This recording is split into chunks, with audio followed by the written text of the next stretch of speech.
Assalamualaikum warahmatullahi wabarakatuh. Kami dari kelompok 3 akan menayangkan video tentang cara pembuatan sel hewan.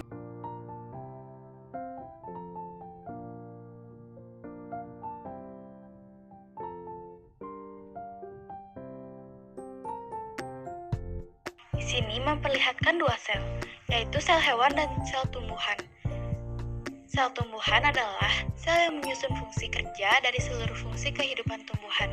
Peran sel tumbuhan adalah membantu peran awal pertumbuhan, menyerap makanan hingga menghasilkan buah.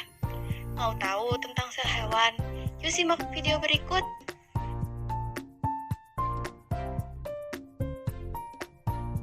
Yang pertama adalah sel membran. Sel membran dimiliki oleh sel hewan maupun sel tumbuhan.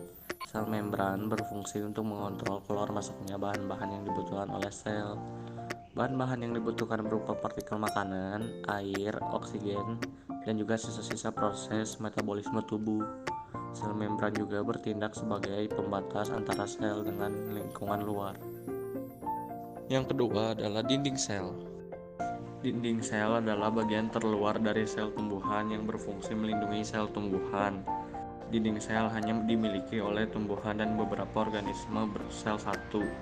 Dinding sel ini bersifat kaku sehingga membuat tumbuhan tidak bisa bergerak bebas seperti hewan.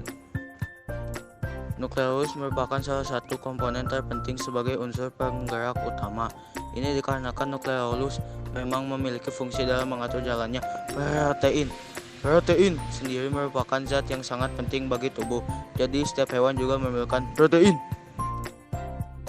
Nukleus atau inti sel merupakan organel terbesar dalam tubuh yang terdiri dari 4 bagian utama. Fungsi utama inti sel adalah sebagai pusat komando yang menyimpan materi genetik dan mengontrol pertumbuhan dan reproduksi sel.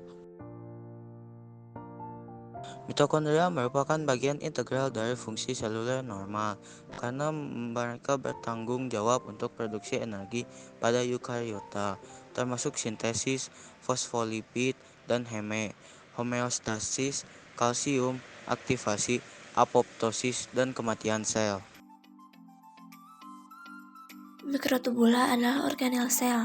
Di dalam sitoplasma, semua sel eukariot berupa silinder panjang yang berongga dengan diameter luar kira-kira 25 nm dan diameter dalam kurang lebih 12 nm. Sitoplasma berfungsi sebagai tempat penyimpanan bahan kimia sel yang penting bagi metabolisme sel, seperti enzim-enzim, ion-ion, gula, lemak, dan protein. Lisosom merupakan organel sel yang diselubungi oleh membran tunggal. Fungsi ribosom yaitu sebagai salah satu tempat untuk melakukan sintesis protein atau pembentukan protein. Selanjutnya, fungsi retikulum endoplasma yaitu membentuk, memproses, dan menyebarkan protein ke bagian sel yang membutuhkannya. Dan yang terakhir, fungsi sentrosom yaitu membantu dalam mempertahankan jumlah kromosom. Sekian dari kelompok kami. Wassalamualaikum warahmatullahi wabarakatuh.